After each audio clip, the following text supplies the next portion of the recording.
0308262600।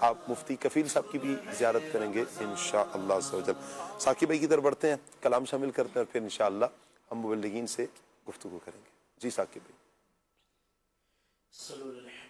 صلی اللہ محمد صلی اللہ علیہ یا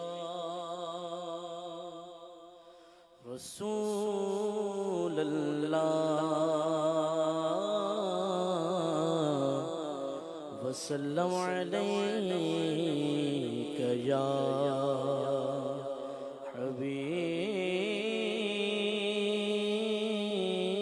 حبیب اللہ صلی اللہ علیہ یا رسول اللہ وسلم علیہ یا حبیب اللہ۔ رشک قمر ہوں رنگ روخے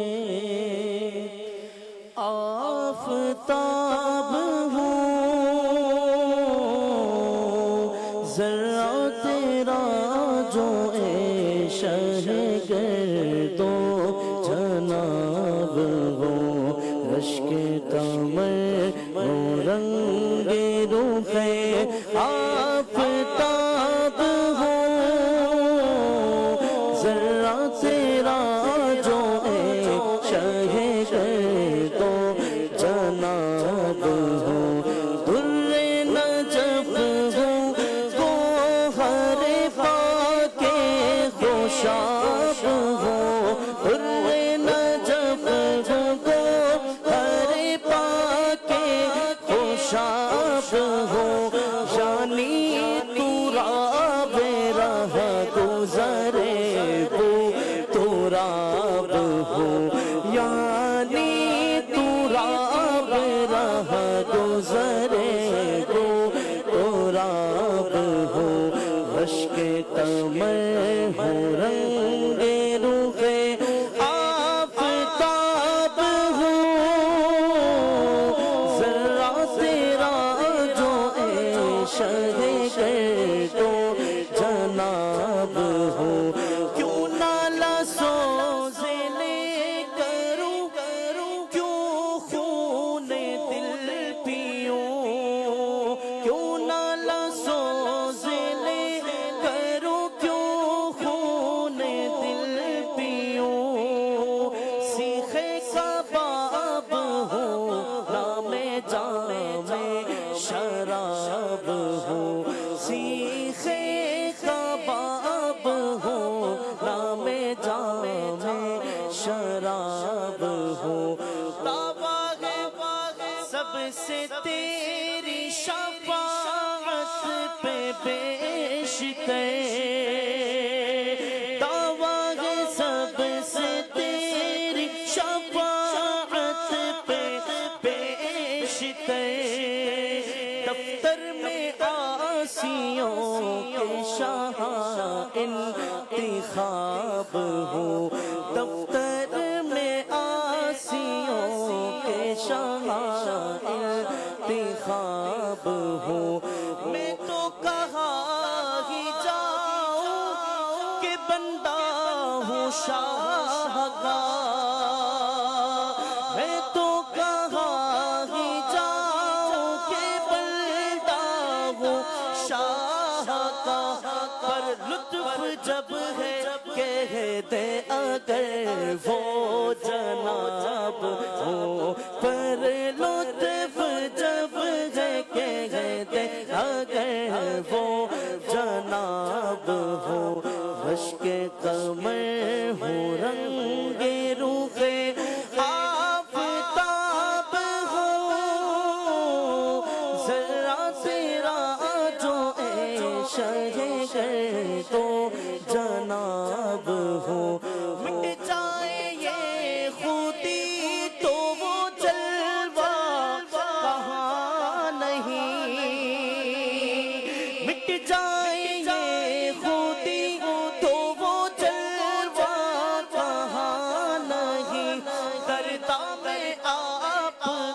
اپنی نظر کا حجاب ہو دردا میں آپ اپنی نظر کا حجاب ہو رشک کمر ہو رنگ روح آفتاب ہو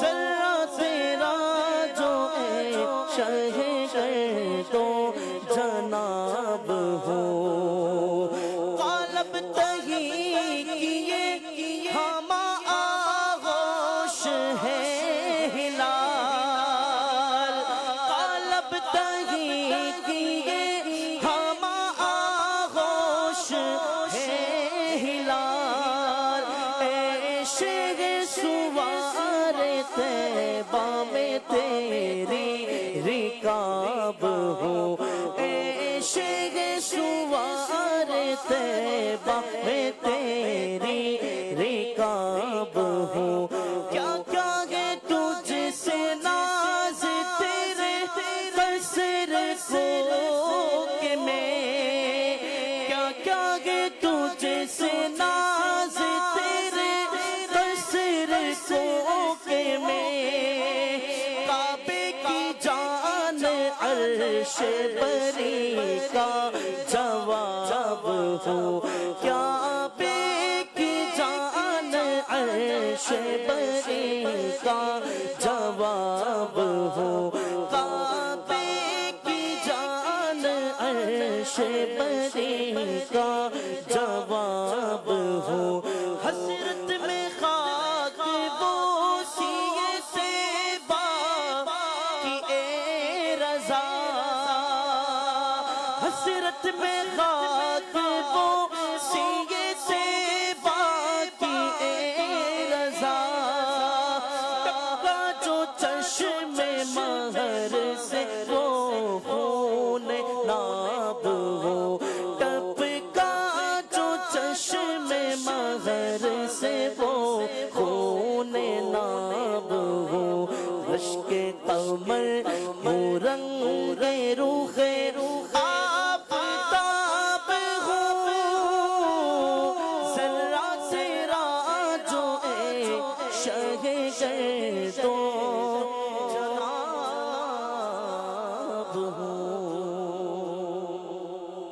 کیا بات ہے ثاقب بھائی آپ کی، اللہ آپ کو سلامت رکھے ماشاءاللہ، ہر بار آپ کمال کرتے ہیں اللہ آپ کو سلامت رکھے ماشاءاللہ ماشاءاللہ۔ نبی کریم صلی اللہ تعالیٰ علیہ وآلہ وسلم کا ذکر ہی یقیناً مدنی چینل کے ناظرین اتنا پیارا اور اتنا محبوب ترین یہ ذکر ہے، دلوں کو سکون، دلوں کی راحت اور قرار کا باعث میرے آقا جان رحمت صلی اللہ تعالیٰ علیہ وآلہ وسلم کا یہ ذکر بنتا ہے۔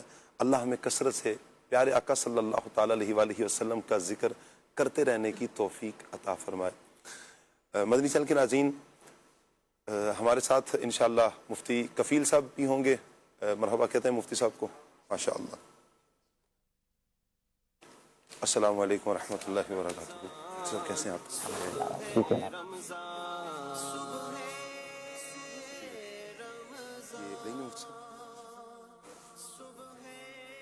مدنی چینل کے ناظرین میں عرض کر رہا تھا کہ نبی کریم صلی اللہ تعالیٰ علیہ وآلہ وسلم کا ذکر مبارک ہے۔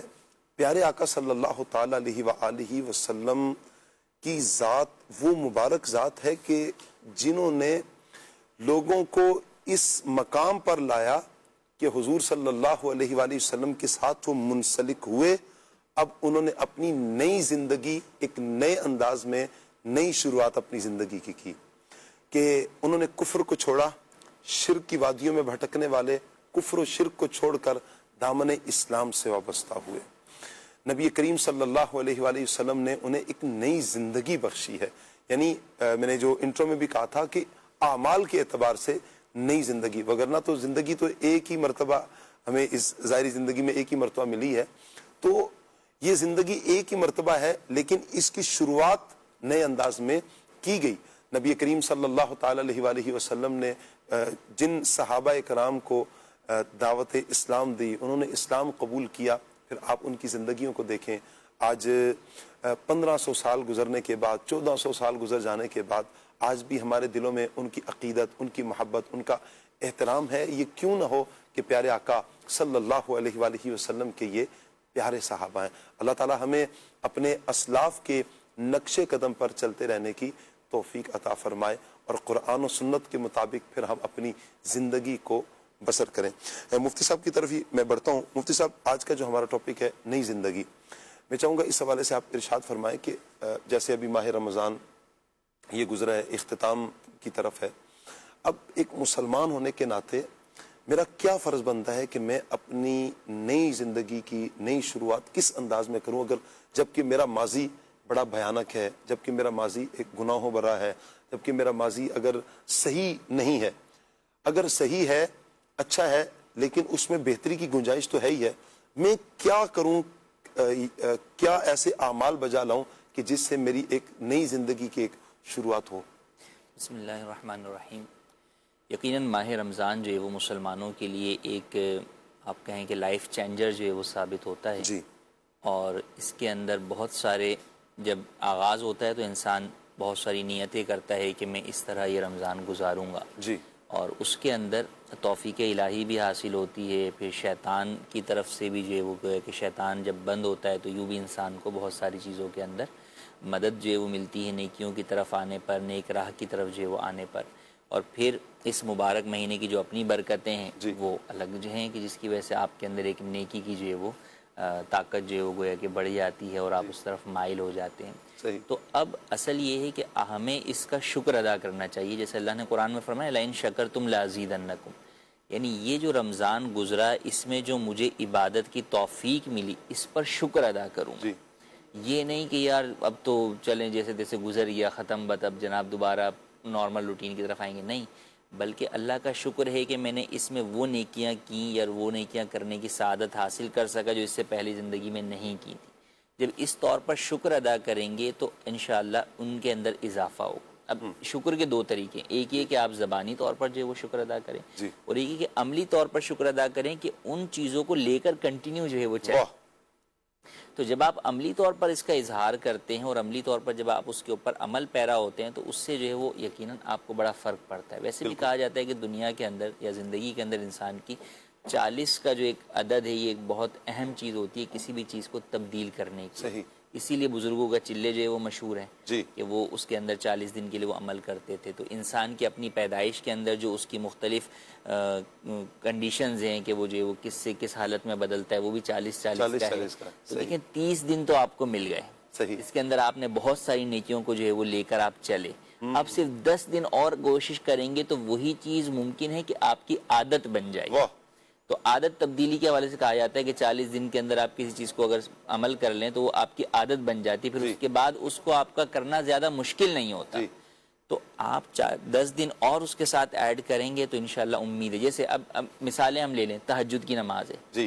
آپ 30 دن جو پڑھتے ہیں 10 دن اور کوشش کر لیں، اس کے بعد ہو سکتا ہے کہ آپ کی روٹین میں وہ چیز آ جائے، آپ کے لیے جو ہے وہ آسان ہو جائے. اچھا، اسی طریقے سے روزے ہیں، آپ نے 30 رکھے ہیں تو آپ آگے جو ہے وہ شش عید کے جو ہے وہ روزے جو ہے وہ رکھیں. جن کے خواتین کے یا اور جن بھی حضرات کے پچھلے قضا روزے ہیں وہ کوشش کریں کہ یار اب روزوں کی روٹین تو بنی گئی. دیکھیں جسم عادی ہو گیا نا روزوں کا. اب آپ کو ایک ہو گیا کہ یار صبح اس ٹائم جو ہے وہ کھانا ہے اور پھر رات میں اس ٹائم اور دن میں ایڈجسٹ جو ہے وہ ہو جائے گا. تو جن کے روزے قضا ہیں ان کے لیے بہترین موقع ہے کہ وہ شش عید کے بعد، یعنی پہلا جو آپ کا روزہ ہے وہ رکھنا حرام ہے، اس کے بعد دوسرے دن سے آپ شروع کر سکتے ہیں. تو آپ یہ نہیں کہ یار میں زندگی میں اگلے سال میں روزے قضا کر لوں گا، وہ کبھی بھی نہیں آتا. آپ کو بھی اندازہ ہے کہ پچھلے جناب 30 سال گزر گئے، قضا روزے آج تک ادا نہیں ہو سکے. تو آپ آج نیت کریں کہ نہیں یار اس دفعہ میں نے جو ہے نا اس کو کمپلیٹ کرنا ہے، ختم کرنا ہے. اپنا پچھلا نام اعمال میں جو چیزیں میرے ذمے میں باقی ہیں انہیں ختم کرو. اچھا، آپ کی تراویح کی جو ہے وہ عادت بنی ہوئی، 20 رکعت نماز کی عادت ڈیلی کی ایک طریقے سے آپ کی بنی ہوئی ہے، تو آپ اسی طرح اس کو اپنی قضا نمازوں کی طرف چلے جائیں کہ یار کم از کم میں روزانہ جو ہے وہ 20 رکعت جو ہے وہ اپنی قضا نماز جو ہے وہ ادا کروں گا. یعنی روزانہ کی نماز جو ہو جائے گی، جو آپ کے فرائض بنتے ہیں وہ 20 رکعت جو میں بنتے ہیں تو وہ آپ کے جو ہے وہ مکمل جو ہے وہ ادا ہو جائیں گے. تو یوں آپ کے یار وہ ایک عادت بنی ہوئی، اب میں نے روزانہ اس 20 کو کنٹینیو کرنا ہے. تو روزانہ کنٹینیو کریں گے تو 1 سال کے اندر آپ کی 1 سال کی نمازیں جو ہے وہ ادا ہو جائیں گی. کیا بات ہے. تو تو یوں اچھا اسی طرح صدقہ و خیرات ہے، تو صدقہ و خیرات کی آپ کی عادت ہے تو آپ اسے بھی کنٹینیو کریں کہ بھئی ٹھیک ہے روزانہ جو ہے وہ کچھ نہ کچھ صدقہ و خیرات جو ہے وہ میں کرتا رہوں گا۔ تلاوت قرآن کریم کی ہے کہ یہ ایک وہ نیکی ہے جس کی طرف لوگوں کا پورے سال ہی رجحان نہیں ہوتا، یعنی جو تو قرآن سے جن کا تعلق ہے، جو حفاظ ہوتے ہیں وہ بھی چھوڑ بیٹھتے ہیں کہ جائے کہ عام عوام، تو انہیں بھی حفاظ کو بھی یہ چاہیے کہ وہ بھی عادت بنائیں، اور جو غیر حفاظ ہیں ان کو بھی چاہیے کہ بھئی آپ کی عادت بنی ہوئی ہے ایک پارہ قرآن کریم کی تلاوت کا، وہی آپ اب بھی جو ہے وہ عادت بنائیں۔ تو اصل ہوتا ہی ہے کہ دیکھیں جب آپ اپنی زندگی میں یا اپنے آپ کو یا اپنے نفس کو جو ہے اسپیس دیتے ہیں تو وہ فضولیات کی طرف اور اس سے آگے پھر گناہوں کی طرف جاتا ہے۔ جب آپ اس کو نیکیوں میں آکوپائی کر لیں گے، مکمل طور پر اپنے آپ کو مصروف رکھ لیں گے کہ یار یہی جو چیزیں تھیں وہی چیزیں ابھی بھی کنٹینیو جو ہے وہ کرنی ہے، ایک پارہ تلاوت کے لیے مجھے آدھا گھنٹہ 1 گھنٹہ نکالنا ہی ہے، مجھے جو ہے وہ تراویح کے لیے اگر میں 1 گھنٹہ نکالتا تو میں 1 گھنٹہ 20 رکعت قضا نماز کے لیے نکالنا ہی ہے، میں اگر جو وہ فلاں عبادت جو وہ کرتا تھا اس کے لیے ہم نکالنے ہیں، تو جب آپ اپنے آپ کو اسی روٹین میں آگے لے کر چلیں گے تو یہ بالکل آپ کی یہ رمضان آپ کی زندگی کے اندر ایک نیا انقلاب لے کر آئے گا۔ کیا بات ہے۔ اور اصل تو کیا ہے، دیکھیں روزے کا مقصد کیا بیان کیا گیا، لعلکم تتقون، لعلکم تتقون، واہ واہ۔ تو تقوی اور پرہیزگاری جب ہم ان کے حصول کے لیے قدم بڑھا چکے، 30 قدم اس کے جو ہے وہ ہم چل گئے، تو اب پھر پیچھے ہٹنے کا کیا معنی، ہم کیوں جو ہے وہ پہلی ہی جو ہے وہ رات آتے ہی بازاروں کی طرف یا جناب نمازیں چھوڑنے کی طرف چلے جاتے ہیں۔ مفتی صاحب لیلۃ الجائزہ سے لیلۃ الجائزہ کہ اس دن جس دن آپ کو بونس ملنا ہے، آپ کو اجرت ملنی ہے، اور اس دن ہی آپ آفس سے جو ہے وہ غائب ہو جائیں، تو سوچیں تو یہاں تو یہ کہ جس دن پتا ہونا کہ جناب عاطف بھائی کی ہائے کچھ بتا رہی ہے، تنخواہ جو ہے وہ ملنی ہے، تو اس سے 2 دن پہلے سے چکر آفس کے لگانا بندہ جو ہے وہ شروع کر دینا کہ یار پتہ نہیں کس دن جو ہے وہ مل جائے، یا یہ ہو کہ اس ویک میں جو ہے وہ بونس ملنا ہے تو ہر اس دن کوئی چھٹی نہیں کرے گا اس پورے ویک میں، پتہ نہیں یار کس دن جو ہے وہ مل جائے، تو یہاں اور اگر یہ شرط ہو جائے کہ جو آئے گا تو اسے ملے گا، تو پھر سوچیں آپ۔ تو اب یہاں تو دیکھیں اب پتہ ہے آپ کو کہ آج کی رات ملنا ہے، اس کے باوجود ہم جو ہے وہ در چھوڑ کے جو ہے وہ چلے جاتے ہیں، یعنی اور مجھے حیرت ہوتی ہے اس پر کہ معتکفین جو پڑے ہوئے تھے اس در پر، تو اب جو ملنے کی رات آئی تو وہ اس رات جو ہے وہ اس در کو چھوڑ کر جو ہے وہ چلے گئے۔ یہ تو آپ فرما رہے ہیں نا، رات دور کی بات ہے، مغرب میں اٹھتے ہیں، عشاء میں کوئی بھی نظر آ رہا تھا، یعنی یوں لگتا ہے ایک دم مسجدوں میں سناٹے ہو گئے، یعنی کبھی تو یوں محسوس ہوتا ہے کہ شیطان آیا اور اس نے آ کر بتایا کہ میں اتنے دن اگر قید تھا تو میں آ گیا ہوں، تمہیں مسجدوں سے دور کرنے کے لیے میں آ گیا ہوں، تمہیں قرآن کی تلاوت سے، پھر وہ اپنے ہتھ کنڈے جو شیطان ورغلاتا ہے اور استعمال کرتا ہے اور پھر اس کے نظارے معاذ اللہ دیکھنے کو ملتے ہیں، یعنی بڑی پیاری ایک توجہ معتکف اسلامی بھائیوں کے لیے ممکن، ابھی تو ہمیں شاید کوئی معتکف نہ ہی دیکھ رہا ہو چونکہ مسجد میں ہوں گے، لیکن یہ ہے کہ یہ گھر والے تو ہمیں دیکھ رہے ہوں گے مفتی صاحب، ان کے لیے بھی تو پیغام ہے، یہ اعتکاف میں خواتین اعتکاف میں ہوں گی، اچھا پھر والدین ہوں گے ہمیں دیکھ رہے ہوں گے، کم سے کم ان کا حق بنتا ہے کہ جیسے ہی بچہ اعتکاف سے آئے تو آپ ان کو کہیں بیٹا آپ نے عشاء کی نماز مسجد میں جا کر ادا کرنی ہے، جماعت کے ساتھ ادا کرنی ہے، بیٹا آپ نے فجر کی نماز کے لیے جانا ہے، جماعت کے ساتھ آپ نے نماز پڑھنی ہے، آج رات لیلۃ الجائزہ جیسے اعتکاف سے اٹھ کر آئیں تو ساتھ انہیں پھر صلاۃ التسبیح کا درس دیں، صلاۃ التسبیح پڑھ لیں، ذکر اذکار کر لیں، قرآن پاک کی تلاوت کر لیں، یعنی گھر میں اگر آپ ماحول بنائیں گے، اگر چاند رات کا ماحول آپ نے بنایا نا کہ شاپنگ کرنی ہے تو یہ کرنا ہے وہ کرنا ہے، بہت ساری چیزیں نا وہ بہت پہلے کرنے والی ہوتی ہیں، یہ رات صرف اور صرف کس کے لیے ہو، عبادت کے لیے ہو، کہ بس اس میں اپنے رب کو منانا ہے، کیونکہ اس رات کی فضیلت یہ ہے کہ پورے ماہ رمضان میں جتنے گناہگاروں کی بخشش ہوتی ہے ان سب کے برابر اللہ پاک لیلۃ الجائزہ میں گناہگاروں کو جہنم سے آزاد فرماتا ہے، ان کی بخشش فرماتا ہے، وہ رب تو کرم فرما رہا ہے، بخشش عطا فرما رہا ہے،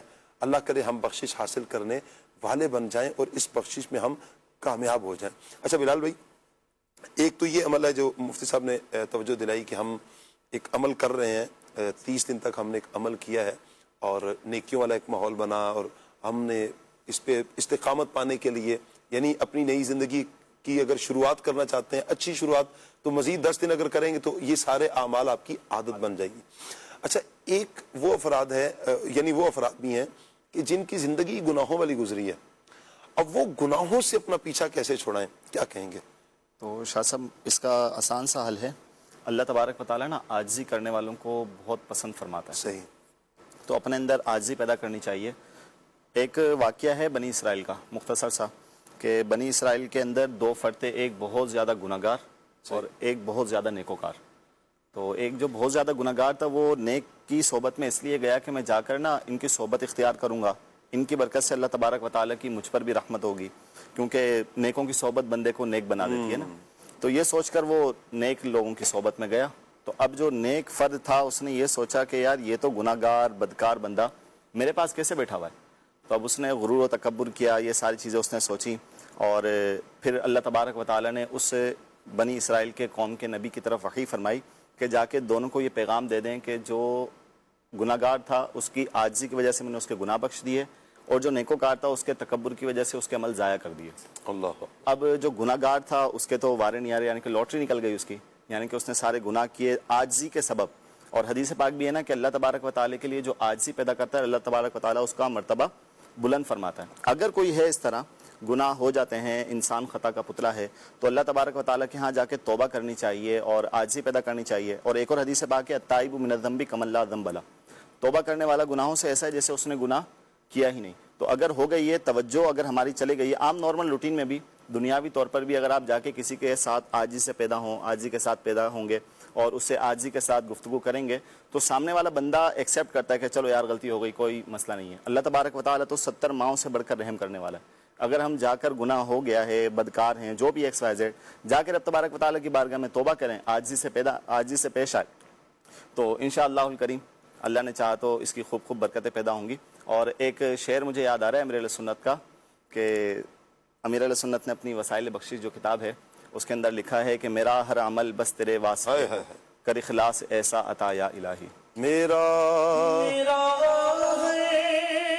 عمل بس تیرے واسطے ہو، میرا عمل بس تیرے واسطے ہو، کر اخلاص ایسا عطا یا الہی، کر اخلاص ایسا عطا یا الہی.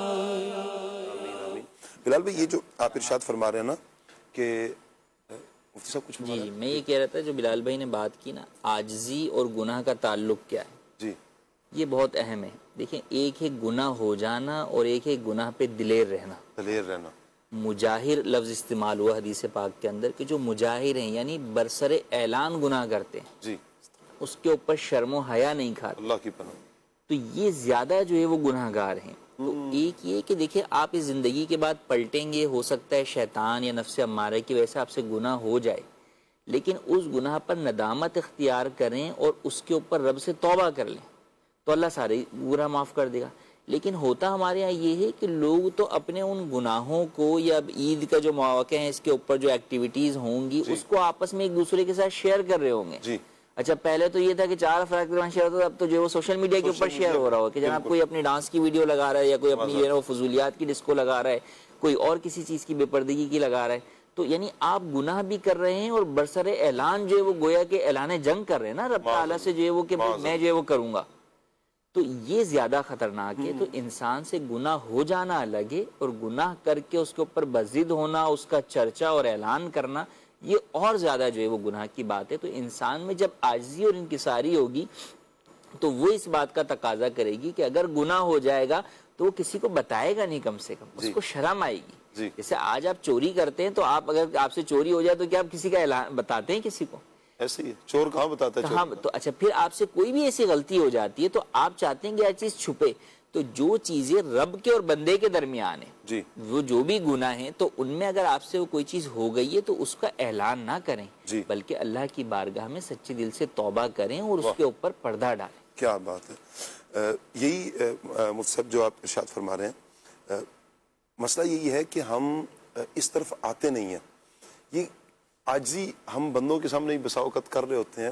بعض اوقات مدنی چینل کے ناظرین ہوتا یوں ہے کہ کہیں کوئی جرم ہوتا ہے اس کی سزا یہ رکھ لی جاتی ہے بالخصوص دیہاتوں میں، گوٹھ میں، کہ یہ بندہ سب کے سامنے پاؤں پکڑے گا، سب کے سامنے.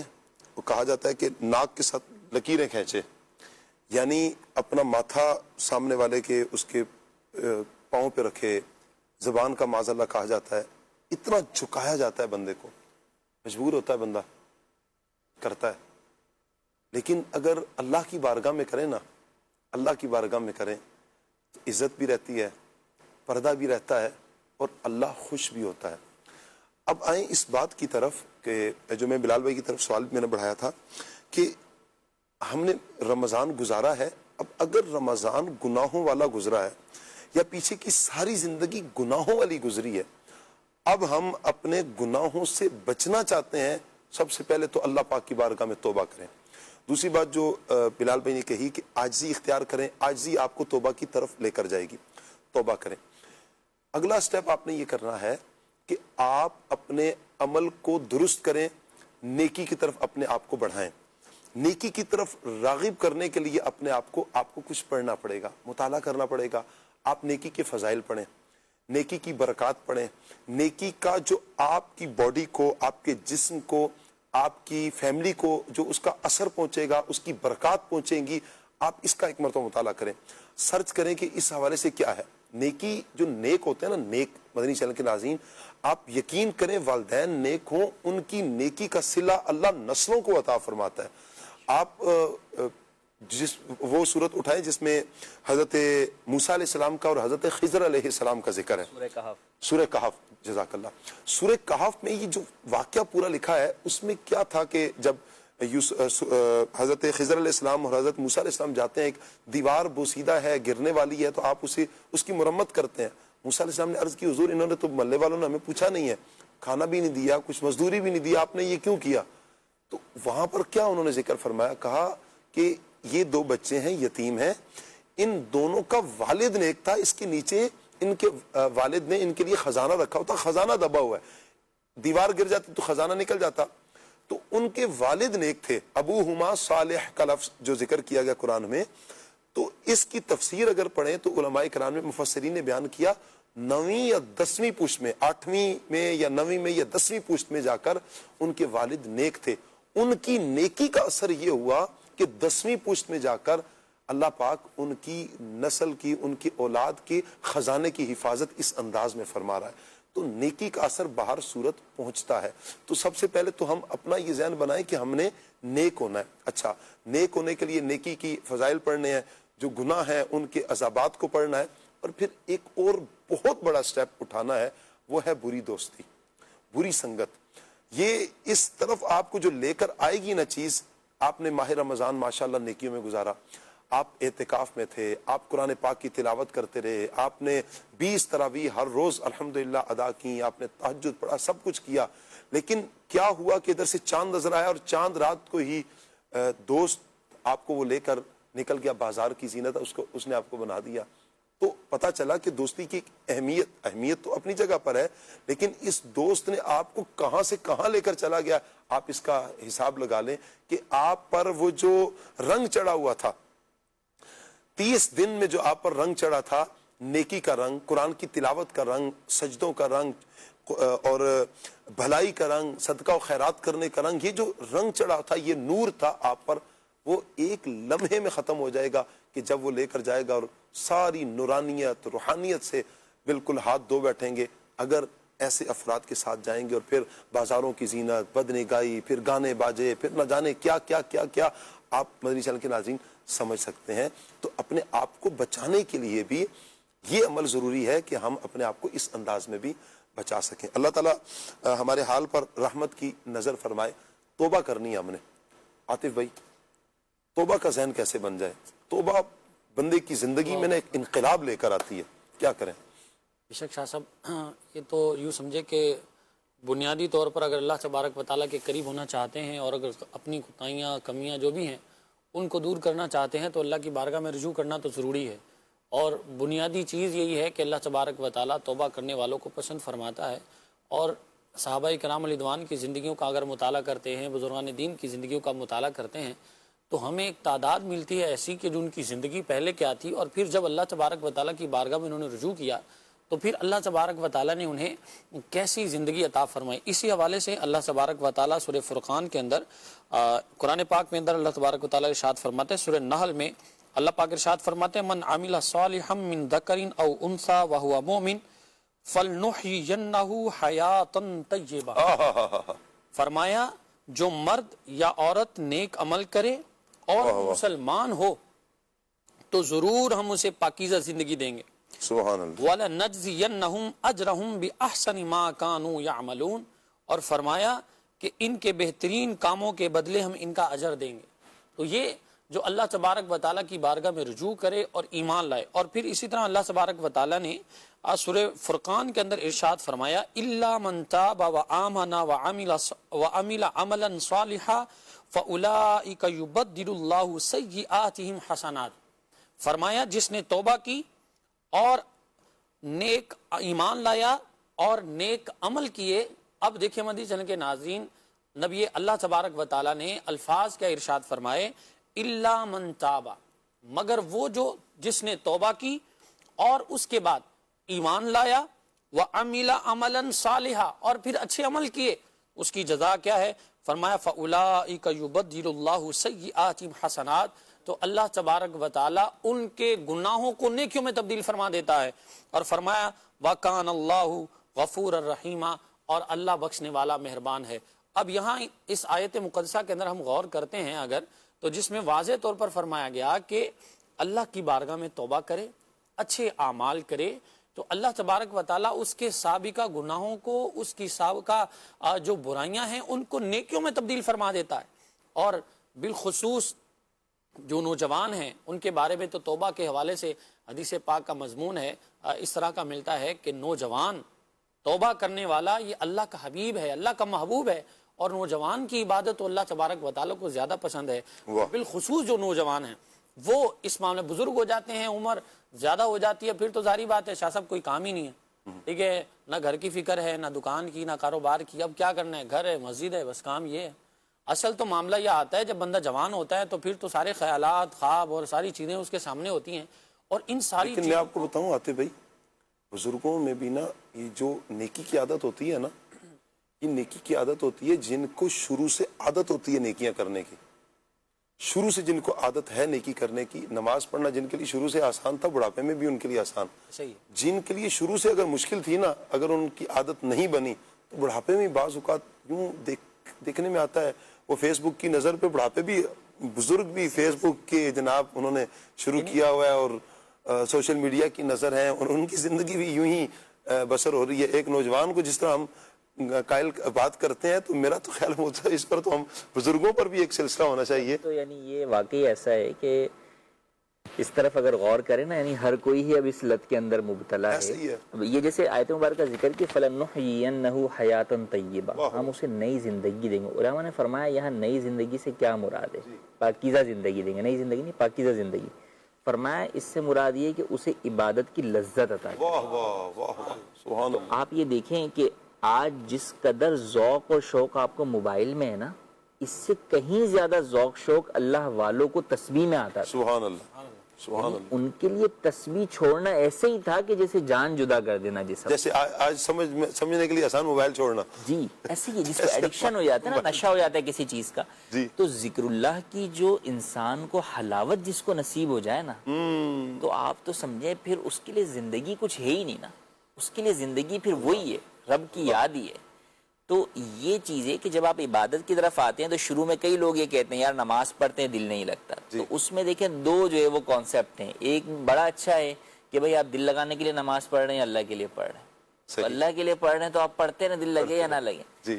دوسرا جو ہے وہ یہ ہے کہ دیکھیں شروع کے اندر جب آپ کی روح ابھی بیمار ہے گناہوں کی وجہ سے، روح کی غذا کیا ہے؟ وہ ذکر الہی ہے. صحیح. تو ابتدا کے اندر جب کوئی بھی شخص ویسے بھی نارمل بیمار ہوتا ہے جسمانی اعتبار سے، تو اس کو دوا کڑوی لگتی ہے. جیسے جیسے اس کے طبیعت نارمل ہونے چل جاتی ہے تو اس وقت کھانا بھی کڑوا لگتا ہے، لیکن پھر وہ نارمل ہونا شروع ہو جاتا ہے. جیسے تو ابھی شروع کے اندر عبادت کرنا مشکل لگے گا، وسوسے بھی آئیں گے، دل بھی نہیں لگے گا، دل اچاٹ بھی ہوگا، زبردستی آپ کو تکلف کر کے اپنے آپ کو عبادت پہ لانا پڑے گا. لیکن جب آپ کو لذت عبادت نصیب ہو جائے گی، عبادت کی حلاوت مل جائے گی، تو پھر اس وقت ایسا ہوگا کہ آپ سارے کام کاج چھوڑ کے یہ سوچا کریں گے یار نماز کا وقت کب ہونے والا ہے، اللہ اکبر، یار فلاں چیز کا وقت کب ہونے والا ہے، اشراق چاشت کا وقت کب شروع ہونے والا ہے، میں نے تہجد پڑھنی ہے. یعنی آپ ہو سکتا ہے پھر رات میں کئی مرتبہ نیند میں سے یوں اڑی آئیں کہ یار نماز پڑھنی ہے میں نے. تو وہ جو عبادت کی لذت ہے، امید ہے کہ کئی لوگ وہ ہوں گے جن کو اگر ابھی ان 30 دنوں میں رمضان کے لذت عبادت نہ بھی حاصل ہوئی ہو تو کم سے کم یہ ہوگا کہ وہ جو کرواہٹ تھی نا گناہوں کی وہ ختم ہو گئی ہے. جی اب آپ اس کو کنٹینیو لے کے چلیں گے تو انشاءاللہ بہت جلد جو ہے وہ آپ کو لذت عبادت بھی نصیب ہو جائے. کیا بات پاک کا ہے. اللہ مضمون بھی ہے نا کچھ ایسا مفتی صاحب کہ ایک نماز دوسری نماز تک گناہوں کا کفارہ ہے، اور رمضان شریف اگلے رمضان تک گناہوں کا کفارہ ہے جب تک کہ کبیرہ گناہ نہ ہو. تو اگر اللہ ہم نے ایک روٹین بنا لی ہے اور پھر ایک عبادات کا سلسلہ ہے تو اس کو کنٹینیو کرنا آسان ہے. وہ حضرت عمر بن خطاب رضی اللہ عنہ کے زمانے میں تھا نا کہ ایک نوجوان جو ہے وہ جب مسجد میں جانا عورتوں کو منع نہیں ہوا تھا تو فجر کی نماز کے بعد وہ ایک رستے میں کھڑا ہوتا تھا، وہاں نوجوان اور جو ہے وہ عورت گزرتی تھی. تو ایک دن اس نے پوچھا کہ کیا معاملہ، تو اس نے کہا میں تجھے پسند کرتا ہوں، تجھ سے نکاح کرنا چاہتا ہوں. تو پھر وہاں عورت نے اس کو کیا کہا کہ 40 دن تم جو ہے حضرت عمر کے پیچھے نماز پڑھو، تب 40ویں دن تم آؤ گے تو میں یہی تمہیں ملوں گی، پھر اس کے بعد دیکھیں گے کیا معاملہ ہے. اب وہ 40 دن جب اس نے جماعت کے ساتھ فجر کی نماز پڑھی اور 40ویں دن بعد جب وہاں سے گزرا تو وہ نوجوان عورت وہیں کھڑی تھی اور اس نوجوان نے اس کی طرف دیکھا بھی نہیں اور گزر گیا. تو اس نے کہا کہ کیا معاملہ ہے، تم نے 40 دن نماز کا تمہیں کہا تھا میں آج ہوں. تو اس نے کہا جس کام کے لیے میں آیا تھا اللہ نے اس کی خواہش دل سے مٹا دی ہے اور میرا تعلق کہیں اور لگ گیا ہے. تو اب اگر بندہ اپنی اس کیفیت کو کنٹینیو کرتا ہے، اور بہت سارے معاملات ہیں جب ہم رمضان میں یہ ساری چیزیں کر رہے ہیں، فجر بھی یعنی نماز سمجھے کہ رمضان کے اندر اکثر ہمارے جو روزہ دار ہیں مسلمان ہیں ان کی اکثر نمازیں جماعت کے ساتھ ہی ہوتی ہیں، اور اکثر چند ہو جاتی ہیں کئی سفر میں کوئی ہو گیا یا آگے پیچھے ہو گیا تو وہ جماعت نکل جاتی ہے، لیکن اکثر جو ہے وہ جماعت کے ساتھ نماز پڑھنے کی کوشش کرتے ہیں. یعنی مسلمانوں کی ایک بہت بڑی تعداد یوں کہیں کہ الحمدللہ مسجد کا رخ کرتی ہے. اب رمضان کے بعد وہی مسجد ہے، وہی اذانیں ہیں، وہی نماز ہے. اچھا اتفاق ہے آتے بھائی مجھ اتفاق ہے کہ فجر کی نماز میں نا رمضان میں دیکھیں خچا خچ مسجد بھری ہے اوپر نیچے. اچھا رمضان کے علاوہ ایک صف دو صف یہ نمازی ہے نہیں ہے، علاقے میں نمازی نہیں ہے، رہتے نہیں ہے، کیا ہے؟ جب ایک دو صف رمضان کے علاوہ دیکھتے ہیں رمضان میں کہاں سے نمازی آ جاتے ہیں. تو پتہ چلا کہ اگر ہم اپنا ذہن بنا لیں نا تو یہ علاقے کے ہی نمازی آ رہے ہوتے ہیں فجر میں. فجر سے کوئی اتنا لمبا سفر کر کے شاید کوئی کہیں آتا ہو، کسی عالم صاحب سے کسی سے محبت ہو، عقیدت ہو اور ان کا درس سننے کے لیے اگر جانا ہو تو وہ ایک الگ معاملہ ہے، وگرنہ علاقے کے ہی افراد جو ہیں علاقے والے ہی زیادہ آتے ہیں. تو مسجد کو آباد کریں نا، اللہ کا گھر ہے، آپ اللہ کے گھر کے قریب ہیں، آپ اللہ پاک کے گھر کو آباد کریں، انشاءاللہ اس کی برکتیں ہمیں ضرور ملیں گی. اللہ ہمیں عمل کرنے کی توفیق عطا فرمائے، نمازوں میں اللہ کرے دل لگ جائے. بلال بھائی کیا کہیں، نیکیوں میں دل لگے، نیکیوں میں دل لگے. کچھ ایسا نسخہ بتائیں، کچھ ایسا کریں گناہوں سے نفرت ہو جائے، نیکیوں میں بس دل لگنا شروع ہو جائے. ویسے تو گفتگو ہماری تقریباً یہی ہو رہی ہے. ماشاءاللہ بھی آپ نے 3-4 پوائنٹ ذکر کیے تھے گناہوں سے بچنے کے، کہ اپنی صحبت درست کی جائے اور نیکیوں کے فضائل پڑ جائیں. نیک صحبت کے حوالے سے ایک بات ذہن میں آ رہی تھی، آج کل کے اس پرفتن دور میں نا دعوت اسلامی سے اچھی نیک صحبت کہیں نہیں ہے. ابھی کثیر عاشقان رسول یہاں پر فیضان مدینہ میں اعتکاف کرنے کی سعادت حاصل کر رہے ہیں. میں نے یہ منظر فیضان مدینہ کے علاوہ کہیں اور نہیں دیکھا نا شاہ جی، کہ امیر علیہ سنت کے بعد روزانہ 10 حلقے سحری افطاری کرنے جاتے ہیں. اچھا اگر ہم اس جملے کو یوں کہہ لیں کہ دعوت اسلامی کے دینی ماحول میں جو نیکی کا ایک جذبہ ہے، یہ ایسا تو نہیں ہے کہ ہم ختم ہو گیا مفتی صاحب، اور بھی تو ہیں الحمدللہ ہمارے اہل سنت، اور بھی جگہ پر ہوگا. یعنی ہم یوں کہہ سکتے ہیں کہ ہمیں دیکھنے میں زیادہ یہاں پر ملتا ہے. ہمارے علماء اہل سنت ہمارے سر کے تاج، ان کی مساجد ہیں ماشاءاللہ. علماء اہل سنت کتنا بڑا دین کا کام کر رہے ہیں الحمدللہ. ہماری محبتیں ہیں، ہماری عقیدتیں علماء اہل سنت سے. تو اپنی ظاہری بات ہے دعوت اسلامی کا یوں بھی اس اعتبار سے کہ ہم زیادہ تعداد میں ہم دیکھتے ہیں، چونکہ ہم ان ہیں تو ہمیں اس لیے زیادہ دکھتا بھی ہے وللہ الحمد. اور دعوت اسلامی کر بھی رہی ہے، ایسا نہیں کہ نہیں کر رہی. زمانے کو پتہ ہے کہ دعوت اسلامی دین کا کام کر رہی ہے، نیک بنا رہی ہے الحمدللہ رب العالمین. اب بات میں امیر علیہ سنت کی میں بات عرض کر رہا تھا کہ امیر علیہ سنت کے پاس نا روزانہ کچھ اسلامی بھائی سحری افطاری کے لیے جاتے ہیں، رمضان کی یہ روٹین ہے جی. تو شاہ جی کھانا جب بندے کے سامنے رکھا ہو نا تو اس کے علاوہ کھانے کے علاوہ کہیں اور توجہ نہیں جاتی. میں نے بعض دفعہ اپنے دوستوں کو بھی، اسلامی بھائیوں کو بھی، کہ علاقے میں ان کا ماحول ہی کچھ اور ہے، لوگوں کے ساتھ بیٹھنا، چوراہوں پر بیٹھنا، گیم کھیلنا اور اس طرح کی ان کی جو نا عادتیں ہوتی ہیں. لیکن یہاں پر اعتکاف میں آ کر جب امیر علیہ سنت کی وہ صحبت میں بیٹھتے ہیں تو کھانا ان کے سامنے ہے لیکن وہ ایک اپنے گناہوں کی وجہ سے رو رہے ہوتے ہیں، توبہ کر رہے ہوتے ہیں. امیر علیہ سنت کے سامنے ان کی صحبت میں بیٹھ کر ایک زارو کتار رو رہے ہوتے ہیں. یہ منظر میں نے اس کے علاوہ کہیں اور نہیں دیکھا نا. کہ ماشاءاللہ اتنی اچھی ایک صحبت ملی ہے، اور بندہ پہلے کیا تھا اور یہاں پر آ کے بالکل XYZ چینج، بندہ بالکل یہاں پر آ کے چینج ہو جاتا ہے نا. ابھی نگران شورا نے چند دنوں پہلے والدین کی اوپر نا بیان کیا، والدین کے ادب کے حوالے سے. تو میں مدنی مذاکرے میں ایک تاثرات میں سے سن رہا تھا کہ وہ طالب علم تھا جامعۃ المدینہ کا، وہ تاثرات بتاتے بتاتے رو پڑا کہ میں معاذ اللہ اپنے والد صاحب سے اس طرح بات کرتا، والدین سے اس طرح بات کرتا تھا، لیکن نگران شورا کا جو میں نے بیان سنا اس نے میرا دل ہی بالکل بدل دیا نا. تو جو آپ نے ایک پوائنٹ بتایا تھا نا نیک لوگوں کی صحبت، تو ایک اہم پوائنٹ ہے، ہم دیکھیں غور کریں کہ ہماری صحبت کن لوگوں کے ساتھ ہے. کیا بات ہے. اگر ہم اچھے لوگوں کے ساتھ بیٹھیں گے تو انڈرسٹوڈ سی بات ہے کہ وہ ہمارے دوست جو ہوں گے ہمیں اچھی چیزوں کی طرف راغب کریں گے. اگر ہماری بیٹھک ہماری صحبت ہی بری ہوگی تو ظاہر سی بات ہے جس طرح صحبت ہوگی اسی طرف ہم مائل ہوں گے. چنگے بندے دی صحبت یارو جویں دکان اتاراں، چنگے بندے دی صحبت یارو جویں دکان اتاراں، سودا پاویں مل نہ لئیے ہلے آن ہزاراں. اور برے بندے دی صحبت یارو جویں دکان لوہاراں، کپڑے پاویں کنج کنج بئیے چنگا پین ہزاراں. بھلے جتنا بچا لیں اپنے آپ کو، کہیں نہ کہیں سے کوئی چنگاری پڑے گی، کہیں سے وہ داغ پڑ جائے گا اور کپڑوں پر لگ جائے گا. یہ ایک مثال دی گئی ہے. اور اچھے بندے کی صحبت کی مثال، عطار کی دکان پر جائیں تو وہاں پر آپ کچھ لیں نہ لیں آپ سے خوشبو ایک مرتبہ ضرور آئے گی. اللہ ہمیں اچھی صحبتوں میں رہنے کی توفیق عطا فرمائے، اللہ والوں کی بارگاہ میں رہنے کی توفیق عطا فرمائے. یہ جو بلال بھائی بات کر رہے ہیں نا کہ وہاں پر جا کر ایک بہت بڑی تعداد رو رہے ہوتے ہیں، توبہ کر رہے ہوتے ہیں، آنسو بہا رہے ہوتے ہیں. اصل یہ ہوتا ہے اللہ والوں کا کام کیا ہے. اللہ والوں کا کام یہ ہوتا ہے کہ وہ یہ جو روح بھٹک رہی ہوتی ہے، اب یہ مفتی صاحب نے بیان فرمایا، مجھے بڑا مزہ آ رہا تھا مفتی صاحب کی اس گفتگو سے، کہ روح کا جو تعلق ہے اللہ پاک کی ذات سے، وہ اللہ کے ذکر کی متلاشی ہوتی ہے. اسے بھوک لگتی ہے، روح کو پیاس ہے اللہ کے ذکر کی، روح کو پیاس ہے، بھوک ہے اللہ کے ذکر کی. اللہ کا ذکر جیسے ہی ہوتا ہے نا تو اسے سکون مل جاتا ہے. تو اللہ والوں کا کام ہی ہوتا ہے کہ یہ جو روح بھٹکی ہے نا اس کو جوڑ دو، اسے اس مقصد تک جو یہ مین جگہ ہے نا وہاں تک لے کر آ جاؤ. پھر جیسے ہی وہ سکون ملتا ہے اب بندے کی آنکھ میں آنسو آتے ہیں، اب وہ شرمساری ہوتی ہے، اب وہ اپنے گناہوں کو یاد کرتا ہے. اور پھر اس کی کیفیت یہ ہوتا ہے کہ بندہ پھر اللہ کی بارگاہ میں توبہ کرتا ہے. کیوں؟ اس لیے کہ اب اس کی روح کا تعلق جس سے جہاں جڑنا چاہیے وہ جڑ چکا ہے. جو اسے ملنی چاہیے پیاس، جو پانی چاہیے تھی، ذکر کا پانی، اللہ کے ذکر کا پانی، اللہ کے ذکر کی جو خوراک غذا چاہیے تھی، وہ اسے جیسے ہی ملتی ہے وہ سکون میں آ جاتی ہے. اللہ کرے ہم اپنی زبانوں کو اللہ کے ذکر سے تر بتر رکھیں. ہمارے پاس ایک سیگمنٹ ہے مدنی چینل کے ناظرین، آئیے سیگمنٹ کی طرف بڑھتے ہیں.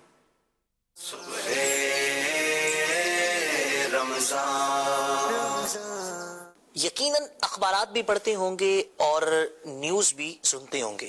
ہر طرف عام طور پر ہمیں یہ خبریں نظر آتی ہیں کہ دنیا کے فلاں ملک کے اندر شدید زلزلہ آ گیا، ہمارے اپنے وطن کے اندر بعض اوقات فلاں علاقے میں، فلاں صوبے میں، فلاں پہاڑی سلسلے کے اندر زلزلہ آیا، فلاں سمندر کے اندر زلزلہ آ گیا. زلزلوں کی خبریں بڑی کثرت سے نظر آتی ہیں اور ہمیں بڑی عام ہوتی نظر آ رہی ہیں. یعنی ہر ہفتے، 2 ہفتے، 4 ہفتے کے اندر اندر جو ہے نا وہ دنیا کے کسی نہ کسی خطے میں شدید زلزلہ، اور زلزلوں کے سلسلوں کے اندر کئی ہلاکتیں، بلکہ کئی 100، کئی ہزار ہلاکتیں ہونا بھی سننے میں ملتا ہے. زلزلوں کی کثرت ہونا، ہر طرف زلزلے آتے رہنا، یہ قیامت کی نشانیوں میں سے میرے آقا صلی اللہ علیہ وسلم نے بیان فرمایا کہ قرب قیامت کے اندر زلزلوں کی کثرت ہوگی. یاد رکھیے گزشتہ زمانوں میں اتنے زیادہ کثرت کے ساتھ زلزلے نہیں آتے تھے. قیامت کی قربت کا زمانہ، اور جو قیامت کے قریب زمانہ ہے، جو قیامت کی نشانیوں میں سے ایک نشانی بھی ہے کہ زلزلے بڑی کثرت سے آنا شروع ہو جائیں گے. نبی کریم صلی اللہ تعالیٰ علیہ وسلم کی جو حدیث ہے جس میں آپ نے قیامت کے قیام کے بارے میں فرمایا کہ قیامت تب تک قائم نہیں ہوگی جب تک ایسا نہ ہو جائے. ان میں سے جو ایک بات نبی کریم صلی اللہ علیہ وسلم نے بیان فرمایا وَتَكْثُرَ الزَّلَازِلُ، یہ بخاری شریف کی روایت کے الفاظ ہیں. فرمایا کہ زلزلوں کی کثرت ہو جائے گی، ہر طرف زلزلے ہوتے عام طور پر نظر آئیں گے. ایک اور حدیث جس میں نبی کریم صلی اللہ علیہ وسلم کے صحابہ بیان کرتے ہیں کہ ہم حضور کریم صلی اللہ علیہ وسلم کی بارگاہ میں حاضر تھے اور میرے آقا علیہ الصلوۃ والسلام نے ایک بات ارشاد فرمائی. میرے آقا علیہ الصلوۃ والسلام نے ارشاد فرمایا بین یدی الساعۃ موتان شدید وبعدہ سنوات الزلازل. ترجمہ یہ ہے، فرمایا کہ قیامت سے پہلے شدید موتیں واقع ہوں گی اور اس کے بعد زلزلوں کے سال ہوں گے. یعنی ایک دفعہ تو یہ ہوگا کہ کثرت سے اموات ہونا شروع ہو جائیں گی، ہر طرف موت ہی موت ہوتی نظر آئے گی، اور اس کے بعد وہ زمانہ آئے گا کہ جب زلزلوں کی کثرت ہوگی. ہم یقیناً اپنے زمانے کے اندر زلزلوں کی کثرت دیکھتے ہیں. یاد رکھیے یہ نبی کریم صلی اللہ علیہ وسلم نے قیامت کی نشانیوں میں سے بیان کیا، اور یہ پریڈکشن بیان کی، پیشین گوئی بیان کی کہ قیامت کی قربت کی علامت یہ ہے اور اس کے قریب آنے کی نشانی یہ ہے کہ زلزلوں کی بڑی کثرت ہو جائے گی. اللہ تعالی ہمیں زلزلوں کی آفات سے محفوظ رکھے. آمین بجاہ النبی الامین وصلی اللہ تعالی علیہ وآلہ وسلم. صلی اللہ علیہ وآلہ وسلم. مدنی چینل کے ناظرین کی کچھ کالز ہیں، آئیے کال لیتے ہیں. محمد ایاز شاہی سیالوی مٹھا ٹوانا ضلع خوشاب سے عرض کر رہا ہوں. جناب شاہ سے بڑی خوشی ہوتی ہے جناب کو دیکھ کر.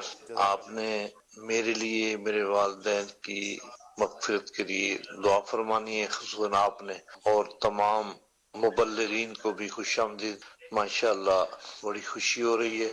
پورا مہینہ جو ہے صبح رمضان ہم نے دیکھا ہے، بڑا مزہ ہے. اور سید ثاقب رضا شاہ صاحب 10-15 دن پہلے ایک نعت پڑھی تھی ماشاءاللہ، جس طرح خالق نے تجھے طرحدار بنایا. اگر ہو سکے تو خصوصی شفقت کے ساتھ یہ نعت ایک دفعہ ریپیٹ کر دیں، بڑی خوشی ہوگی. اور مفتی صاحب سے میرا سوال ہے کہ یہ جو فطرانہ ہے، ایک آدمی صاحب نصاب نہیں ہے، اس کو گنجائش نہیں ہے، وہ روزے رکھتا ہے، کیا وہ بھی فطرانہ ادا کرے گا کہ نہیں؟ صحیح. آپ نے ویسے میرے دل کی بات کی ہے. جب آپ آئے نا تو میرا دل یہ کر رہا تھا کہ آپ یہ والا کلام لیں، لیکن پھر میں نے آپ کو اختیار دیا تھا آپ چلیں، یعنی کہ آپ اپنی مرضی سے پڑھیں گے تو چلیں، نیا سننے کو مل جائے گا. آپ نے جو سنایا ہے نئی طرز میں، میں نے فرسٹ ٹائم سنا آپ سے، ماشاءاللہ اچھا کلام لیا آپ نے. بہرحال اس کلام کو بھی آپ دیکھ لیجئے کہ شامل کر لیجئے گا. اللہ آپ کو برکتیں عطا فرمائے. بہت شکریہ آپ کا. اللہ پاک آپ کی، آپ کے والدین کی، ہمارے والدین کی، حضور کی امت کی مغفرت فرمائے. آپ کی، ہماری، اللہ پاک سب کی بے حساب مغفرت فرمائے. آمین بجاہ خاتم النبیین صلی اللہ علیہ وآلہ وسلم. اگلی کال لیتے ہیں مفتی صاحب کی طرف فطرے کا. جی سوال. صدقہ فطر جو وہ صاحب نصاب پر لازم ہے. تو صاحب نصاب یعنی اس کی ملکیت میں 52.5 تولہ چاندی کی مالیت کے برابر حاجت اصلیہ سے زائد مال ہو، یا 7.5 تولہ سونے کا مالک ہو، تو وہ صاحب نصاب ہوتا ہے. تو جو شخص صبح صادق، عید کی صبح صادق کے وقت اتنے مال کا مالک ہوگا، اس پر اپنا اور اپنے نابالغ بچوں کا صدقہ فطر واجب ہوتا ہے. اچھا، احادیث میں فرمایا گیا کہ صدقہ فطر جو ہے وہ روزے میں ہونے والی جو ہے وہ خطاؤں اور لغزشش کے لیے جو ہے وہ کفارہ بن جاتا ہے. لیکن اس کا یہ مطلب نہیں ہے کہ جو صاحب نصاب نہیں ہے اس کے لیے بھی دینا ضروری ہے. نہیں، لازم وہ صاحب نصاب پر ہی ہے. لیکن ایک نظریہ لوگوں کا ہوتا ہے مفتی صاحب، لوگوں کا تو یہ بھی ہوتا ہے کہ جو باہر جو لیتے ہیں نا، یہ بھی مجھے کسی نے بتایا کہ جو بسا اوقات مسجد کے باہر جو لوگ نہیں صدقہ فطر وصول کر رہے ہوتے، یعنی جو فقیر یا اس طرح کے لوگ ہوتے ہیں، وہ بھی جب جمع کر لیتے ہیں، جاتے ہوئے آخر میں دعوت اسلامی کے سٹال پہ آ کے وہ صدقہ فطر دے کر جا رہے ہوتے ہیں کہ ہمارا صدقہ فطر آپ بھی لے لیں. تو لوگوں کا یہاں تک جو ہے وہ کانسیپٹ ہوتا ہے کہ نہیں یار صدقہ فطر جو ہے. اچھا یہ ڈر رہتا ہے نا، عبادت تو لٹکی رہے گی بھائی، قبول نہیں ہوگی تو بس پھر لہٰذا دینا ہی دینا ہے. تو تقریباً کوشش ہوتی ہے سب کی کہ دے دیں. لازم نہیں ہے ان کے اوپر، وہ دینا چاہے دے دیں، نہیں دینا چاہتے تو ان کے اوپر کوئی لازم نہیں ہے، کوئی گناہ نہیں ہے. جی، ان کے روزے جو ہے وہ ویسے بھی انشاءاللہ قبول ہو جائیں گے انشاءاللہ. کیا بات ہے. اگلی کال لیتے ہیں. جی، میرا نام محمد الیاس اتاری ہے. میرا مفتی صاحب سے یہ سوال ہے، کیا ماسک لگا کر نماز پڑھی جا سکتی ہے؟ برائے مہربانی جواب ارشاد فرما دیجیے. جزاک اللہ خیرا. آمین. جی مفتی صاحب. ماسک لگا کر نماز پڑھنا مکروہ ہے، کیونکہ نماز کی حالت کے اندر جو ہے وہ چہرہ یعنی ہونٹ اور ناک اس کو چھپانا جو ہے وہ مکروہ تحریمی ہے. صحیح. تو کیونکہ یہ مجوسیوں کے ساتھ مشابہت ہے کہ جب وہ اپنے آگ کی پوجا کرتے ہیں تو وہ اپنے اس حصے کو چھپاتے ہیں. تو اس لیے ان کی مشابہت کی وجہ سے یہ اس حالت میں نماز پڑھنا مکروہ تحریمی ہے. اگر کسی نے پڑھی تو نماز دہرانا لازم ہو. صحیح. یعنی آپ چاہے ماسک ہو چاہے چادر ہو، سردیوں میں تو بسا اوقات یہاں کراچی میں اتنی تو سردی نہیں پڑتی جتنی پنجاب میں، پھر جو ہمارے شمالی علاقہ جاتا ہے وہاں پر تو اور زیادہ سخت سردی، برف باری ہو رہی ہوتی ہے، تو اس میں تو ان کے لیے وہ ٹھٹر کے پہنچ رہے ہوتے ہیں. اور بساؤ کا دیکھا جاتا ہے کہ وہ بزرگوں نے نا وہ چادر ایک خصوص انداز میں لپیٹی ہوتی ہے. تو یہ ان سب کے لیے بھی ایک بڑا پیارا ایک میسیج ہے کہ اگر نماز کے لیے آپ جب کھڑے ہیں تو اپنے چہرے سے اس کو ہٹانا یہ آپ کے لیے ضروری ہوگا. اگلی کال لیتے ہیں. توبہ کرتے ہیں پھر اگلے دن وہ گناہ ہو جاتے ہیں. کوئی عمل بتائیں کہ ہمیں تو گناہوں بھری زندگی سے جان چھوٹ جائے. جزاک اللہ خیر. آمین آمین. توبہ کرتے ہیں پھر گناہ ہو جاتا ہے, استقامت نہیں مل رہی. سب استقامت کے لیے تو بات یہ ہے کہ جب اللہ تبارک و تعالیٰ سے آپ سچی توبہ کر چکے ہیں یعنی تو پھر اپنا ذہن یہ بنا لیں کہ رب تبارک و تعالیٰ نے جب معاف کر دیا ہے اور معافی مل گئی ہے تو اب بار بار اس چیز کی طرف جانا اور بار بار عادی بن جانا یہ تو دنیا میں بھی کسی کو پسند نہیں کیا جاتا. اور پھر اللہ تبارک و تعالیٰ کے ساتھ ایسا معاملہ کریں, بات لمبی ہو جائے گی. ایک بزرگ رحمۃ اللہ تعالیٰ علیہ تھے, ان کے پاس ایک نوجوان آیا, کہا کہ میری بد نگاہی کی عادت نہیں چھوٹتی, میں کیا کروں؟ تو انہوں نے فرمایا کہ یہ پیالہ ہے, اس میں پانی ہے, فل پانی بھر دیا اور کہا کہ یہ فلاں جگہ تک تو نے لے کے جانا ہے اور اس میں سے ایک قطرہ بھی نہیں گرنا چاہیے, اور جتنے قطرے گریں گے اتنے تجھے کوڑے لگیں گے. صحیح. اب اس نے نوجوان نے پیالہ پکڑا ہوا ہے اور وہ جا رہا ہے اور جو ہے وہ ایک بندہ اس کے ساتھ ہے کہ جیسے پانی گرے گا تو اس کو کوڑا لگے گا. اب وہ اپنی منزل مقصود تک پہنچ گیا لیکن اس میں سے ایک قطرہ بھی جو ہے وہ پانی کا نہ گرا. تو بزرگ رحمۃ اللہ علیہ نے پوچھا کہ کیا معاملہ ہے, پانی کا قطرہ نہیں گرا؟ تو اس نے کہا میں تو ساری جو ہے وہ رستے جاتے ہوئے پانی کو دیکھ رہا تھا کہ کہیں یہ گر نہ جائے اور مجھے کوڑا لگے گا. تو پھر بزرگ رحمۃ اللہ تعالیٰ نے بڑی پیاری بات ارشاد فرمایا کہ جب ایک پانی جو ہے اس کا قطرہ گرنے سے تو جو کوڑے کے ڈر سے پانی کو دیکھتا رہا اور پانی کا قطرہ نہیں گرنے دیا اور تو اپنی صحیح منزل تک سلامتی کے ساتھ پہنچ گیا, تو یاد کر اگر پل صراط پر تجھے گناہوں کے سبب جو ہے وہ جہنم میں گرا دیا گیا اور وہاں تو لڑکھڑا گیا تو تیرا کیا بنے گا؟ تو اگر اپنا یہ ذہن بنا لیں گے اور ایسی کیفیت ہو جائے گی تو امید ہے ہمیں توبہ پر استقامت مل جائے گی. توبہ پر استقامت کے لیے مفتی صاحب کچھ اعمال بھی تو بیان کیے گئے ہیں کہ کیا کریں ہم جس کی وجہ سے ہم اس طرح پلٹ کر نہیں جائیں. جیسے ایک تو بات یہ بتائی کہ ہم اپنا ذہن بنائیں, ظاہری بات ذہن بنا ہمارا, لیکن ہوتا یوں ہے کہ بسا اوقات پھر چاند رات آ جائے گی, ابھی پھر دوست آ جائیں گے, پھر وہ لے کر چلے جائیں. ہر گناہ کا کوئی نہ کوئی سبب ہوتا ہے, سبب انسان کے ہر کام کا کوئی نہ کوئی سبب عام طور پر ہوتا ہے. تو گناہ کا بھی کوئی نہ کوئی سبب ہوتا ہے, یا کوئی چیز ذریعہ بن رہی ہوتی ہے, یا کوئی چیز اس کو آپ کے لیے آسان کر رہی ہوتی ہے. تو ان اسباب پر غور کر کے آپ کو انہیں دور کرنا ہے. مثال کے طور پہ کوئی شخص جو ہے وہ فلم ڈراموں کے اندر جو ہے وہ مصروف ہے, اب اس کی وجہ اس کے پاس انٹرنیٹ کی دستیابی ہے, تو وہ اپنے آپ سے انٹرنیٹ کا دستیابی کو ختم کر دے, وہ پیکیج اپنا نیٹ کا جو ہے وہ نہ کروائے, تو اس طریقے سے جو ہے وہ رکے گا. اسی طریقے سے کسی کو یہ کہ یار میرے گھر میں ٹی وی ہے جس کی وجہ سے میں جو ہے وہ مختلف چینلز دیکھ لیتا ہوں, جس کی وجہ سے میں گناہوں میں جو ہے وہ پڑ جاتا ہوں, تو آپ یکلخت جو ہے وہ ٹی وی کا اپنا جو ہے وہ کنیکشن ختم کروا دیں آپ. تو یوں آپ کو اسٹیپس لینے ہوں گے. اچھا کسی کو پتہ ہے کہ یار میں جب تنہا ہوتا ہوں تو میں گناہ کی طرف جو ہے وہ جاتا ہوں, تو اپنی تنہائی کو ختم کرے وہ جو ہے اچھی صحبت کے اندر جو ہے وقت دے. اور سب سے آخری چیز یہ کہ کئی لوگوں کے ذہن میں یہ ہوتا ہے کہ گناہ ہو رہے ہیں. یاد رکھیں گناہ ہوتے ہیں, سچی توبہ مسلسل کرتے رہیں. 1000 بار بھی آپ سے گناہ ہو, 1000 بار سچی توبہ کریں. سچی توبہ ورڈ استعمال ہو رہا ہے, صرف توبہ نہیں کہ آپ بولے توبہ ہے, یعنی ہر بار ہی اس قدر پختہ ارادہ ہو کہ اب یہ کام نہیں کروں اور اس گناہ پر شرمندگی ہو. صحیح. تو پھر اس کا فائدہ یہ ہوگا کہ بار بار توبہ جو ہے نا وہ آپ کو اس گناہ, 2 فائدے ہوں گے. ایک تو یہ کہ وہ پچھلا گناہ تو کم سے کم مٹ جائے گا, دوسرا یہ کہ ہر بار جب رب کی بارگاہ میں جائیں گے تو یہ احساس اور شرمندگی کہ یا اللہ پھر گناہ کر کے آ گیا ہوں, معاف کر دے. آئندہ گناہ کے ٹائم آپ کو جو ہے وہ احساس اور شرمندگی آپ کو گناہ سے روکے گا. اور تیسری بات جو بزرگان دین فرماتے ہیں استغفار کی کثرت. صحیح. استغفار کی جو بندہ کثرت کرتا ہے تو وہ جو ہے وہ ایک وقت آئے گا کہ اپنے گناہوں سے باز آ جائے. سبحان اللہ. مفتی صاحب کی بات سے ایک بات یاد آ گئی کہ توبہ بندہ کرتا رہے. حدیث پاک ہے جس کا مضمون کچھ ایسا ہے کہ بندہ گناہ کرتا ہے اور پھر خیال کرتا ہے کہ ایک رب ہے جو بخشنے والا ہے, پھر وہ اس کی بارگاہ میں توبہ کرتا ہے, پھر اس سے گناہ ہو جاتا ہے, پھر اس کے دل میں خیال آتا ہے کہ ایک رب ہے جو بخشنے والا ہے, پھر وہ گناہ کرتا ہے, پھر وہ توبہ کرتا ہے. یوں وہ توبہ کرتا رہتا ہے اور پھر اللہ تبارک و تعالیٰ اسے توبہ پر ایسی ہمیشگی اختیار فرماتا ہے. آگے الفاظ یہ ہیں کہ اب اس کا کوئی عمل اسے نقصان نہیں دیتا. یعنی اللہ تبارک و تعالیٰ بار بار توبہ کی برکت سے اسے توبہ پر استقامت عطا فرما دیتا ہے. اب اس سے کوئی ایسا عمل صادر ہی نہیں ہوتا جس کے سبب اللہ تبارک و تعالیٰ کی ناراضی والا کوئی معاملہ ہو. کیا بات ہے جی. کال لیتے ہیں جی. مزید میرا نام محمد رضوان اتاری ہے. مجھے یہ کلام سننا ہے. مینو شوق مدینے جاون دا, میرے دل وچ حسرت ہور نہیں. نعت خواہ اسلامی بھائی یہ کلام سنا دیں. ثاقب بھائی مدینہ شریف کی دعا سے نماز دیں. جزاک اللہ خیرہ. آمین آمین. اللہ آپ کو جلد از جلد مکہ مدینے کی بعد اب حاضری عطا فرمائے. آمین. اگلی کال دیجیے. میرا نام اسنان نواز ہے, ہم سانگلائل سے بات کر رہے ہیں. شاہ صاحب سے گزارش ہے کہ ہمیں کلام سنا دیں، ماہ رمضان الوداع، اور ہمارے گھر کے لیے دعائیں کر دیں۔ اللہ آپ کو برکتیں عطا فرمائے، آپ کی، آپ کے اہل خانہ کی خیر ہو، سب کو برکتوں سے اللہ پاک مالا مال فرمائے۔ ایک اور کال لیتے ہیں۔ میں محمد متی اللہ عطاری قصور منڈی عثمان والا سے بات کر رہا ہوں، اور مجھے نعت خان بھائی یہ کلام سنا دیں۔ ہے ختم رسول مکی مدنی، کونین میں تم سا کوئی نہیں۔ کیا بات ہے جی، اللہ آپ کو سلامت رکھے جی، بڑے پیارے کلام کی اپنے فرمائش کی۔ کچھ میسیج بھی لے لیتے ہیں۔ اچھا جی، مفتی صاحب کی بارگاہ میں، اچھا مفتی صاحب سوال یہ ہے کہ کیا عورت عید کی نماز پڑھ سکتی ہے؟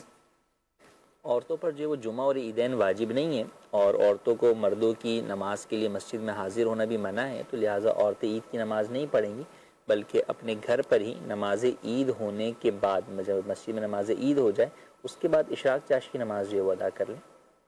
اچھا مفتی صاحب ایک اور ارشاد فرمائیں کہ یہ بعض اوقات بعض کام میں مصروف ہوتے ہیں، اجارے پر ہوتے ہیں، اور وہ عید کی نماز نہیں پڑھ سکتے، یعنی اس کام سے وہ ہٹ نہیں سکتے، یعنی ایسا کام ہے، تو اب ان کے لیے کیا حکم ہوگا؟ دیکھیں نماز عید تو جو شہر میں لوگ ہیں ان پر واجب ہے، تو نماز کے اندر تو رخصت نہیں ہے کہ کوئی کسی بھی کام کے اوپر ہو اس کو اس کی ایڈجسٹمنٹ جو ہے وہ کرنی ہی ہوگی، اپنی جگہ کسی اور کو بلا لے۔ اور فی زمانہ تو بہت آسانی ہے کہ نماز عید جو ہے وہ کوئی، یہ تو نہیں ہے کہ ایک ہی جگہ ہوتی ہے، درجنوں جگہ ہوتی ہے، ٹائمنگ کا اتنا جو ہے وہ گیپ ہوتا ہے، تو آرام سے کوئی بھی جو ہے وہ شریک ہو سکتا ہے۔ تو ایسے وقت کے اندر یہی چاہیے کہ وہ اپنی جگہ اپنے کسی اور جو اس کی ڈیوٹی کا شریک ہے، پارٹنر ہے، اس کو جو ہے وہ بلا لے اپنے ساتھ، تاکہ بھئی میں اس ٹائم نماز آپ پڑھ لیں، میں صرف نماز پڑھ کر آؤں گا، آپ اتنا وقت مجھے دے دیں۔ اگر کچھ سچویشن نہیں بنتی مفتی صاحب، دیکھیں کوئی بھی ایسی چیز یا ایسی ڈیوٹی جو آپ کو نماز سے روکے تو وہ تو ڈیوٹی کرنا ہی جائز نہیں ہے، وہ چاہے نماز عید سے روکے، چاہے پنجگانہ نماز میں بھی اگر روکتی ہے آپ کو نماز سے کوئی چیز، تو وہ ڈیوٹی کرنا جائز نہیں، کیونکہ سب سے بڑھ کر جو ڈیوٹی ہے وہ رب تعالیٰ کی بارگاہ میں حاضر ہونے کی ڈیوٹی۔ اللہ اکبر، اللہ اکبر۔ اصل یہاں پر تو سب پھر وہ افراد کے حوالے سے بھی ہوگا، بالخصوص سیکیورٹی گارڈز وغیرہ، وہ تو یہی سوچ رہے ہوتے ہیں کہ ہم تو یہاں پر کھڑے ہیں، حفاظت کے لیے کھڑے ہیں، بساؤ کا تو باہر ان کا ہونا بھی ضروری ہوتا ہے، وگرنہ کوئی چوری کی صورت بنتی ہے، نقصان کی بھی صورت ہو سکتی ہے۔ تو یہ ایسے افراد کے لیے بھی یہی ہے کہ نماز کی پابندی تو باہر صورت کرنی ہے، یہاں اگر آپ نے ڈیوٹی کی ہے دوسری جگہ پر آپ پہنچ کر اپنا نماز ادا کر لیں۔ آپ کو خود اگر خیال ہوگا کہ میں نے نماز پڑھنی ہے تو راستہ خود بن جائے گا، اب دل ہی نہیں مان رہا، خود ہی بس تو دل کو منانے کے لیے کوئی گمان گارڈ بھی ہے تو انڈرسٹوڈ سی بات ہے، وہ بھی تو قضائے حاجت کے لیے جاتے ہی ہے نا ڈیوٹی چھوڑ کر، جی، تو اس وقت پیچھے انڈرسٹوڈ سی بات ہے وہ کسی نہ کسی کو کھڑا کر کے جاتا ہے یا کوئی نہ کوئی بندوبست کر کے جاتا ہے، تو اسی طرح پہلے سے ہی۔ اور اس میں جو سیٹ لوگ ہیں جن کے یہ ملازمین ہیں ان کو بھی اوپر بھی یہ ضروری ہے کہ وہ ان کو ایسے مواقع فراہم کریں، بلکہ خود کہیں کہ بھئی نماز آپ لوگوں نے نہیں چھوڑنی ہے، اس کے لیے متبادل ڈیوٹیاں جو ہے وہ ہوتی ہیں کہ بھئی فلاں وقت اس ٹائم جائے گا، تم اس ٹائم آ جانا، تاکہ یہ جا کے اپنی نماز پڑھ کر آ جائے۔ ٹھیک ہو گیا۔ اچھا مجھ سے ایک اور سوال ہے، کیا خانہ کعبہ یا سبز گنبد کی تصویر والی جائے نماز پر نماز پڑھ سکتے ہیں؟ جی نماز تو پڑھ سکتے ہیں، کوئی حرج جو ہے وہ نہیں ہے، بس اس بات کا خیال کریں کہ پھر نماز کے بعد اس کی تصویروں کے اوپر پیر وغیرہ جو ہے وہ نہ پڑے، تو اس سے بچانا ضروری ہے۔ عام طور پہ لوگ اس بات کا دھیان نہیں رکھتے، تو اس لیے کہا جاتا ہے کہ بغیر اس کے تصویر والی کہ آپ نماز جو ہے وہ ادا کریں، لیکن اگر آپ جو ہے وہ اس پر بھی ادا کرتے نماز تو کوئی حرج نہیں ہے، نماز ہو جائے گی، بس اس تصویروں کا ادب ضروری ہے۔ تو بسا اوقات یہ ہوتا ہے کہ آپ خود آپ کا پیر پڑ گیا یا بچے آ گئے ان کا پیر پڑ گیا، تو اس چیز سے جو ہے وہ بچنا ضروری ہے۔ اچھا مفتی صاحب آپ سے ایک اور سوال بھی کرنا ہے، مزید پہلے کال لے لیتے ہیں۔ قمر زمان اتاری پیڑ ہٹوبہ سے عرض کر رہا ہوں، میری نعت خان اسلامی بھائی سے گزارش ہے کہ مجھے یہ کلام سنا دیں، ان کی مہک نے دل کے خنچے کھلا دیے ہیں۔ ٹھیک ہو گیا جی، اگلی کال دیجیے۔ عاطف رحمان ہے اور شہر سہاوا سے بات کر رہا ہوں، جب مسجد نبوی کے مینار نظر نہ سنا دیجیے۔ بہت شکریہ جی، ایک اور کال لیتے ہیں۔ شہر یار اتاری زندہ شاہ بلاول سے عرض گزار ہوں، سید صاحب آج انشاءاللہ ہم عاطف بھائی سے ذہنی آزمائش کریں گے۔ سب سے پہلے تو عاطف بھائی آپ یہ ارشاد فرما دیں کہ کیا آپ نے مدینی شریف کی زیارت کی ہے، اور آج آپ ایسا شعر سنا دیں جس میں لفظ قرآن آتا ہو۔ جزاک اللہ خیرہ۔ عاطف بھائی مدینہ شریف کی حاضری، مدینہ شریف کی حاضری کی سعادت تو ملی ہے، اور رہی بات ان کے شعر کی تو وہ بھی عرض کرتے ہیں، یہی ہے آرزو تعلیم قرآن عام ہو جائے،